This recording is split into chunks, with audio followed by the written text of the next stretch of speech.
Assalamualaikum, halo teman-teman, bagaimana kabar kalian? Semoga sehat, sentosa, dan bahagia.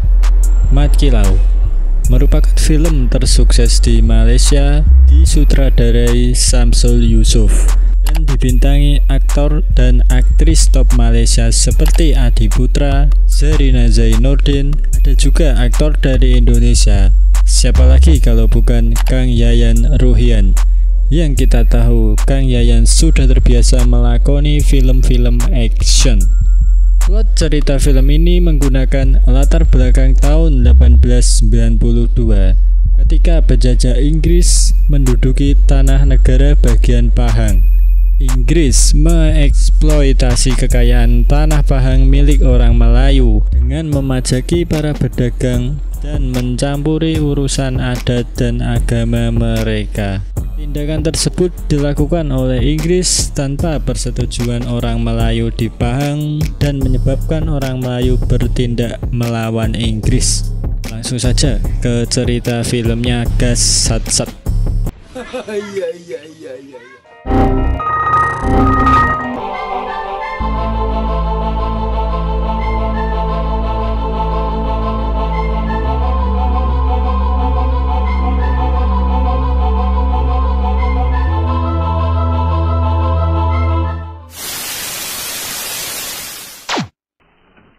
Cerita dimulai di sebuah perdesaan Kuala Tembeling, Pahang.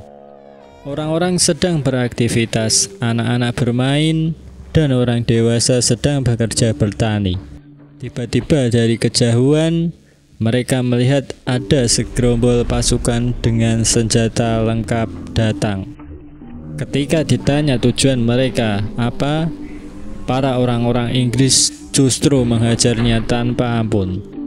Para warga dikumpulkan bak budak. Mereka diceramai kapten pasukan tersebut, Kapten Sayer. Kapten Sayer merasa geram kepada warga Melayu yang selalu melawan, tidak tunduk sepenuhnya pada perintah Inggris.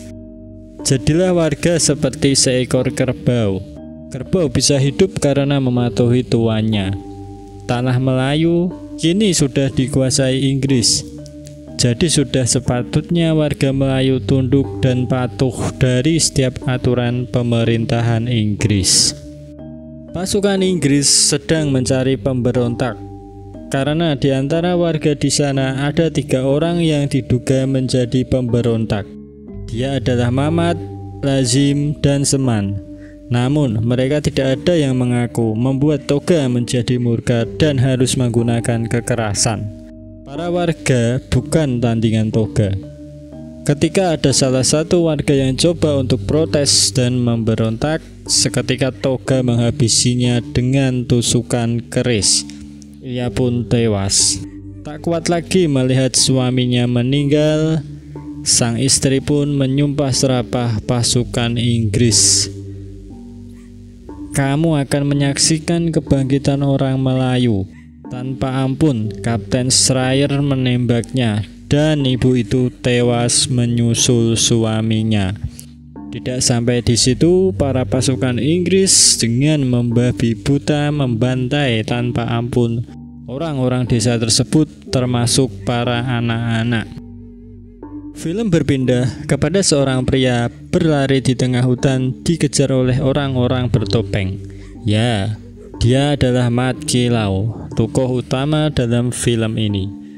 Mereka sedang melakukan sebuah latihan militer bersama Awang yang kini bertarung dengan Mat Kilau. Di lain sisi, Datuk Raja Haji Muhammad membuat 3 surat untuk dikirimkan kepada para datuk lainnya tentang keresahannya dari perlakuan para penjajah Inggris yang semakin hari kini semakin merajalela menindas kepada rakyat Pahang. Tok Gajah sebagai guru ilmu bela diri menghampiri keempat muridnya, Kilau, Awang, Wahid, dan Yasin. Sebagai guru, Tok Gajah tak hanya memberikan ilmu bela diri saja. tapi ia juga menanamkan ilmu agama yang kuat di dalam diri keempat muridnya.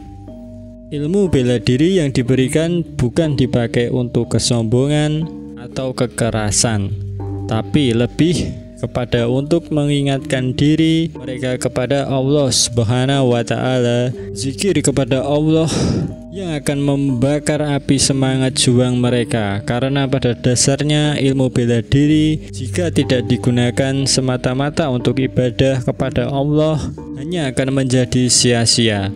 Tok Gajah juga mengutip salah satu surat dalam Al-Quran, "Demi masa, sungguh manusia berada dalam kerugian," menegaskan kepada mereka, jaga agamamu dan jadilah orang bersabar karena itu adalah kuncinya.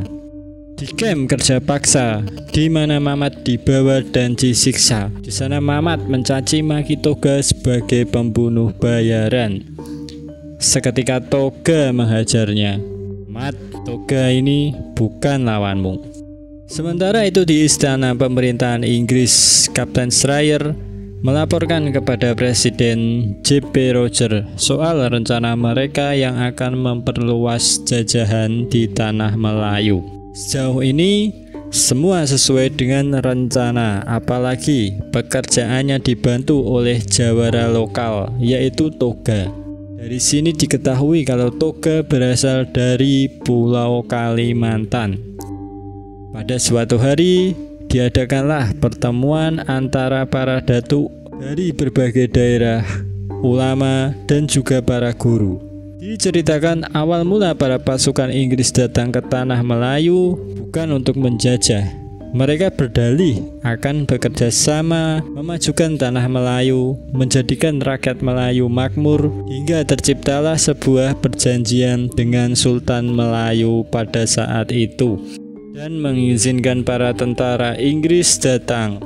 Namun, Inggris yang mengetahui hasil bumi tanah Melayu yang kaya dan tentara Inggris sudah semakin kuat dengan senjata modernnya pada saat itu. Keserakahan dan haus akan kekayaan membuat Inggris melanggar janjinya sendiri dan mulai melakukan kekerasan terhadap rakyat Melayu dan menjajah sebagian daerah di tanah Melayu. Akan tetapi, di antara pertemuan itu ada saja orang yang menjadi racun dan terkesan memadamkan api semangat para pejuang yang pada saat itu siap untuk melawan Inggris. Pak Deris mengatakan, mau melawan pakai apa? Sedangkan Inggris mempunyai senjata modern. Melawan Inggris sama saja dengan melakukan bunuh diri massal. Namun, dari perkataan Pak Deris tidak membuat Datuk Raja Muhammad merubah niatnya yang akan melawan balik pasukan tentara Inggris. Justru di sini mereka harus pandai membuat rencana dan strategi dan tidak bertindak ceroboh dalam melakukan perlawanan. Di sini para datuk dan para ulama sepakat mengeluarkan fatwa untuk melakukan perlawanan kepada pasukan Inggris yang sudah melakukan kezoliman dan sudah merebut tanah Melayu dari mereka. Dari rapat tersebut diakhiri dengan pemilihan seorang ketua. Siapa di antara mereka yang layak dijadikan pemimpin untuk melakukan misi besar ini? Salah satu ulama di sana mempercayakan kepada anak muridnya, yaitu Mat Kilau. Para ulama percaya kepada Mat Kilau. Selain mempunyai jiwa kepemimpinan yang kuat, cerdas, Mat Kilau juga adalah murid yang pandai dalam ilmu agama. Di sini, kenapa ulama menekankan pemimpin yang harus taat kepada agama? Karena ilmu agama bisa membentuk karakter seorang dari ajaran agama Allah. Kita bisa menjadi orang yang sabar, tidak gegabah, dan bijak dalam setiap mengambil keputusan-keputusan tersebut. Diperkuat oleh Datuk Raja Muhammad. Apa salahnya mempercayakan seorang pemimpin kepada pemuda seperti Mat Kilau? Namun, dari keputusan tersebut tidak sepenuhnya disetujui oleh semua orang. Salah satunya Awang, yang ngotot tak terima keputusan tersebut, seharusnya dia yang layak untuk dijadikan ketua. Apalagi Awang adalah sebagai anak dari Tok Gajah. Tak lama kemudian, Tok Gajah datang melihat kelakuan dari Awang. Itulah alasan Tok Gajah, ayahnya, tidak menunjuk Awang sebagai ketua. Sifat yang paling berbahaya dalam diri manusia adalah iri dan dengki, dan Awang belum bisa mengalihkan emosinya sendiri sebagai seorang pemimpin. Suatu ketika, para pasukan Inggris kembali berulah.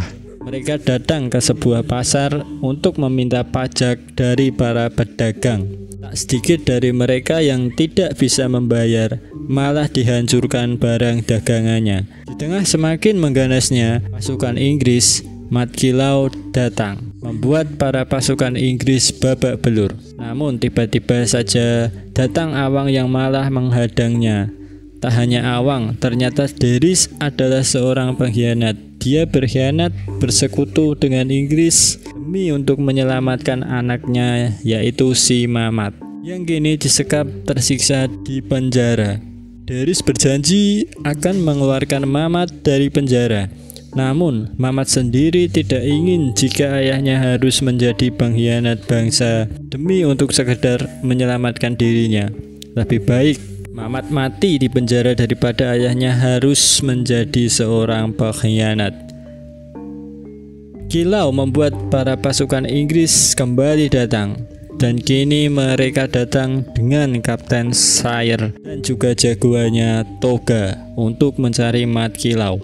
Dan kekacauan pun terjadi. Dengan pistolnya, Kapten Shire menembak warga biasa. Di tengah kekacauan yang terjadi, tak lama Mat Kilau datang bersama Wahid dan juga Yasin.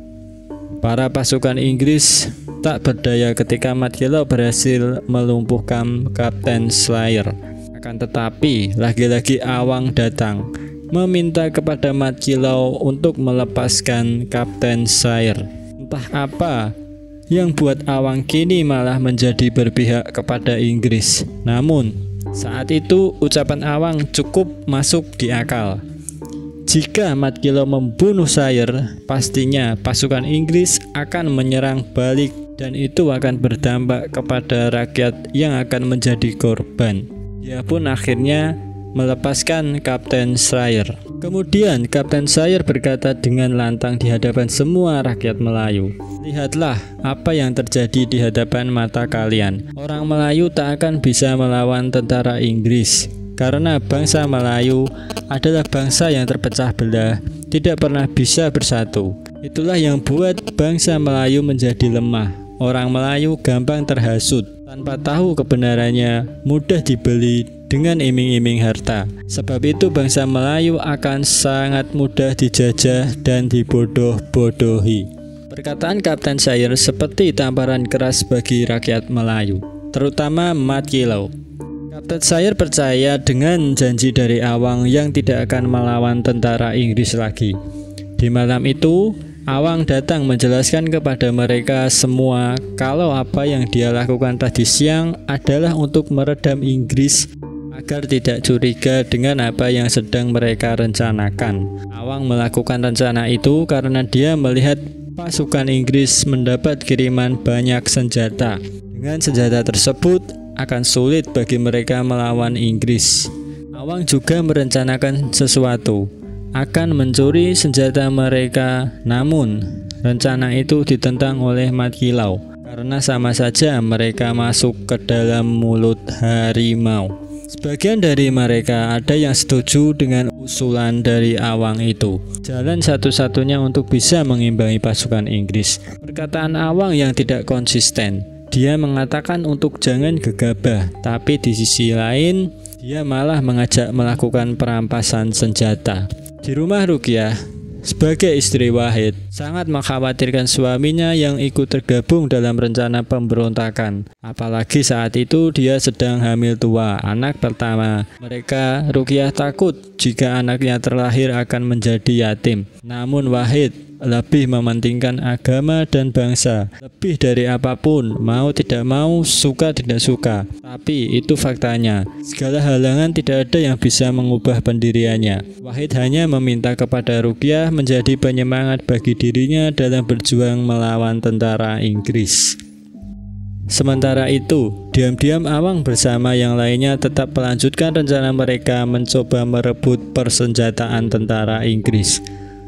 Perampasan senjata tersebut terdengar oleh Kapten Shire dan membuat dia menjadi murka.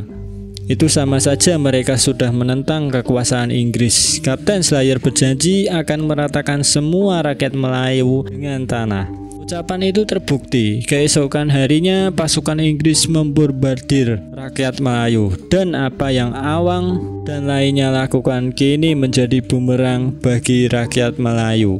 Tak lama mereka mendapatkan kabar pasukan Inggris yang menyerang, dan kini pasukan tersebut menuju rumahnya Wahid. Tak berpikir lama, Wahid langsung berlari menuju ke rumah, disusul oleh Mat Kilau. Tapi ternyata para pasukan Inggris sudah ada di rumah Wahid, dan ternyata di sini adalah momen yang paling mengiris hati, di mana istri Wahid harus tewas.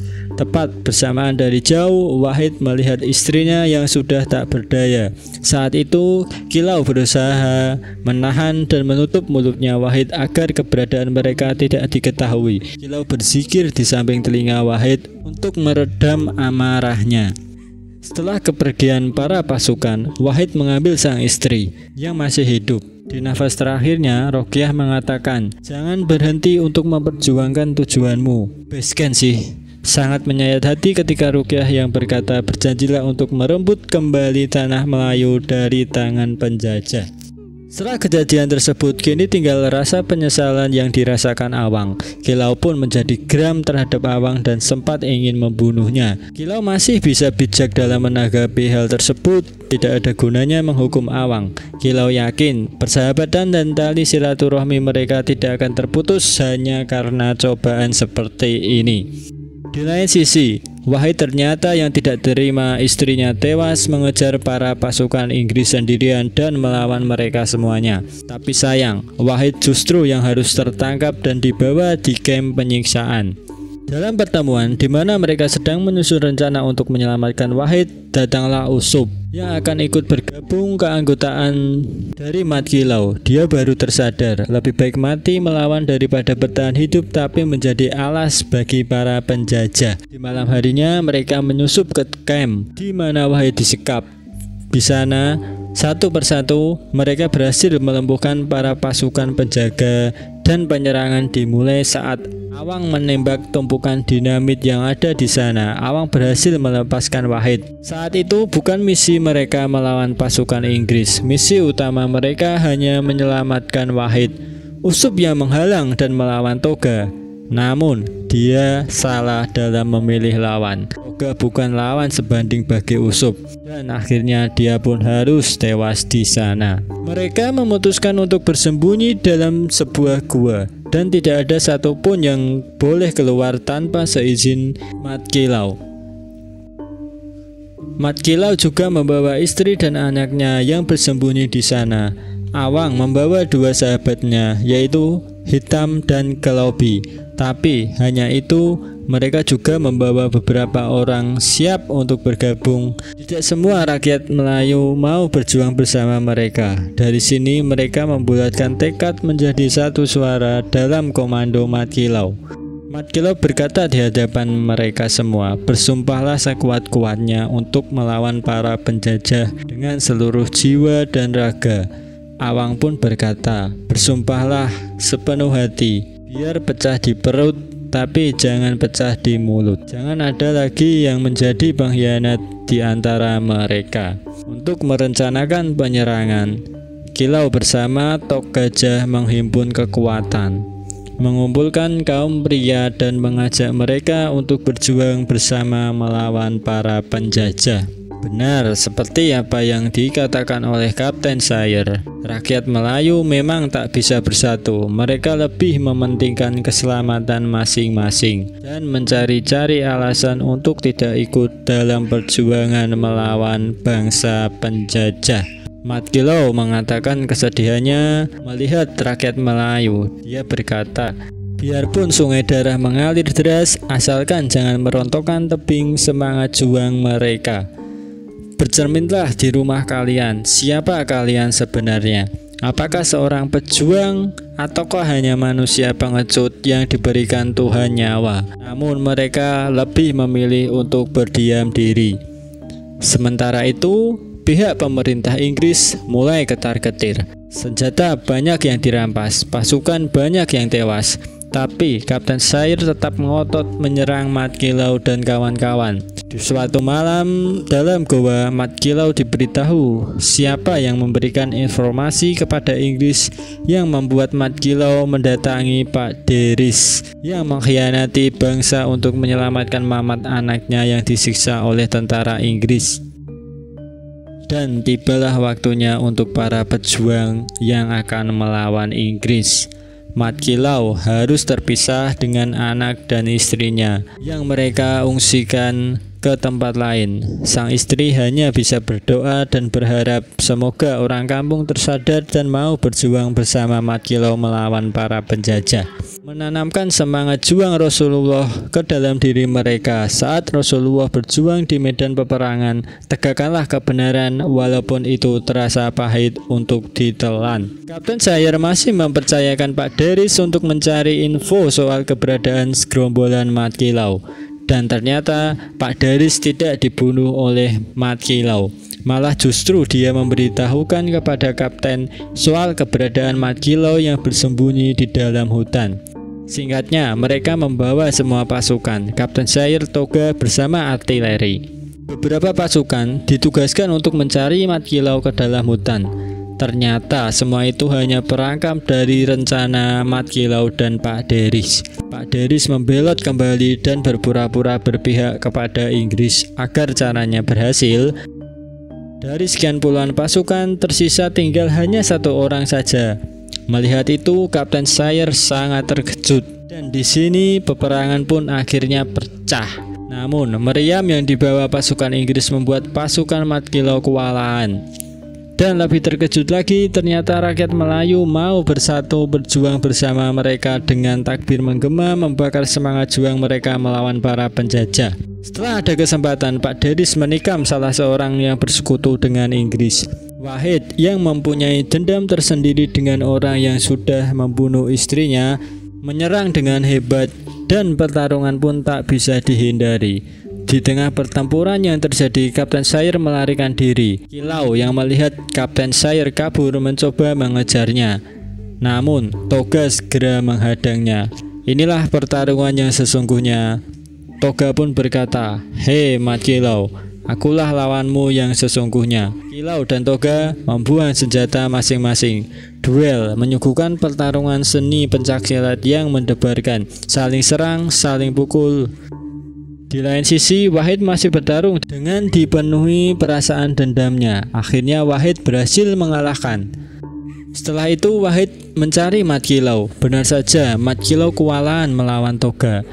Pertarungan dilanjutkan dengan sama-sama menggunakan senjata. Tapi Wahid tiba-tiba datang membantu Mat Kilau menyerang Toga. Yasin yang melihat awang ingin ditembak tentara melindungi senapan peluru dengan badannya dan Yasin pun tewas. Lanjut pertarungan Toga, Wahid dan Mat Kilau. Setelah pertarungan yang sangat mendebarkan, Wahid tewas oleh Toga.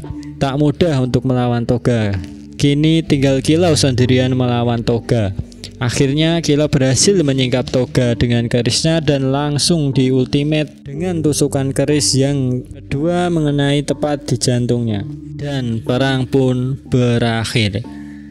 Wahid dan Yasin tewas syuhada dalam perang. Akhirnya perjuangan rakyat Melayu tidak sia-sia. Mereka mampu melawan pasukan Inggris meski banyak korban dari mereka pun yang berguguran. Kesultanan dan budaya akan kekal mulia karena akidah jika berpegang teguh dengan Islam. Banyak pesan moral yang terkandung dalam film ini, terutama kepada ucapan sang kapten yang mengatakan suatu bangsa tidak akan bisa melawan para penjajah jika bangsa itu terpecah belah dan tidak pernah bisa bersatu, mudah dihasut dan gampang dibeli untuk menjual negaranya sendiri, seperti sebuah tradisi turun-temurun, dan sekarang itu terbawa sampai kepada zaman sekarang.